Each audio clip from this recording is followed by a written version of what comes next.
వాళ్ళమ్మకి ఏదో ఒకటి జరుగుతుందని వాడు గట్టిగా నమ్మాడు. ఆవిడికి ఎంత దూరంగా ఉంటే అంత మంచిదని వాడు అనుకున్నాడు.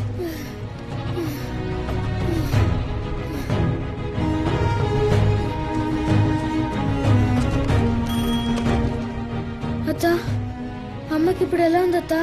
ఇప్పుడు కొంచెం పర్వాలేదు రాంబో. అవును, నువ్వెక్కడున్నావు? ఎక్కడి నుంచి ఫోన్ చేస్తున్నావు?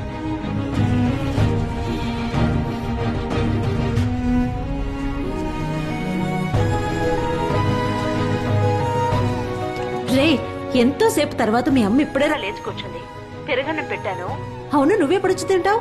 వాడు దూరంగా ఉంటేనే వాళ్ళమ్మకు మంచిదని వాడు నిర్ణయించుకున్నాడు సార్. వాళ్ళమ్మకి ఎంత దూరంగా ఉన్నా రాత్రి బవళ్ళు కష్టపడి పనిచేసి నాకు డబ్బు పంపించి ఈ రోజు వరకు వాళ్ళమ్మని జాగ్రత్తగా రాంబో కూడా మనలాగే సగటు మనిషేగా.